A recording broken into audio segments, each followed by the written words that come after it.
और अब खबर उत्तर प्रदेश के मुरादाबाद से, जहां पर बीजेपी के एक पार्षद की गुंडागर्दी के चलते एक मुस्लिम परिवार घर से बेघर हो गया है। पार्षद अपने इलाके में किसी भी मुस्लिम परिवार के रहने के खिलाफ हैं। वो सिर्फ धमकाने तक ही नहीं रुके, मुस्लिम परिवार की तरफ से खरीदे गए घर पर भी उन्होंने ताला जड़ दिया। मामला पुलिस तक पहुंचा, लेकिन पुलिस ने भी लचर रवैया अपनाया हुआ है। ये हैं मुरादाबाद नगर निगम के पार्षद विद्या शरण शर्मा और इनके साथ खड़े हैं इंस्पेक्टर अनिल कुमार।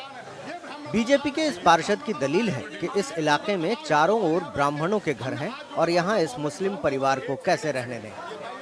पुलिस इस पार्षद को समझाती रही कि मुस्लिम परिवार ने घर खरीदा है और उन्हें यहाँ रहने दें, लेकिन पार्षद नहीं माने। इसके बाद पुलिस भी पार्षद के दबाव में आ गई और मुस्लिम परिवार द्वारा खरीदे गए घर में अपना ही ताला डालकर चली गई। ये ब्राह्मण का मकान है, ये ब्राह्मण का मकान है, ये ब्राह्मण का मकान है। अब ये कुकर पकाओ यहाँ पे भाई, यहाँ बैठ के हमने हाथ जोड़े भाई साहब, मोहल्ले की शांति को बना रहे। एक सेकंड ये भैया में कहाँ लिखा हुआ है? मैंने कहा भाई तो अपने आप की रक्षा करना, कानून में नहीं भाई, तो अपनी प्रॉपर्टी को किसी को बेचने का अधिकार होगा नहीं, सब देख के बताते हैं। इस मकान को खरीदने वाला मुस्लिम परिवार अब बेहद परेशान है।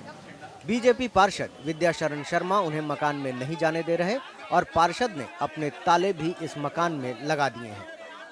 उन्होंने ताला डाला उसके अंदर और ताला डालने के बाद में उन्होंने ऊपर गया, उन्होंने जाल तोड़ा, जाल तोड़ने के बाद भी नीचे उन्होंने ताले डाले। जंजीर में 3 ताले पड़े हुए हैं, सड़क में ताला पड़ा हुआ है। तो जो सभासद हैं वो क्या कह रहे हैं आपसे? हम वो ये कह रहे हैं मुसलमान नहीं आएगा यहाँ पर। वहीं इस मकान को बेचने वाली महिला का कहना है कि बीजेपी पार्षद ने उन्हें धमकी दी है कि अगर इस मकान में कोई मुस्लिम रहने आया तो पूरे मोहल्ले में हथियार बांटे जाएंगे और उन पर फायरिंग की जाएगी।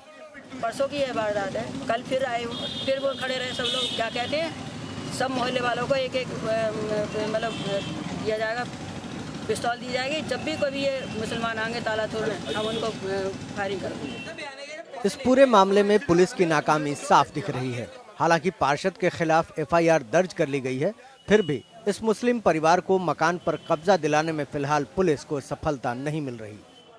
मुरादाबाद से अनवर कमाल की रिपोर्ट, एनडीटीवी इंडिया।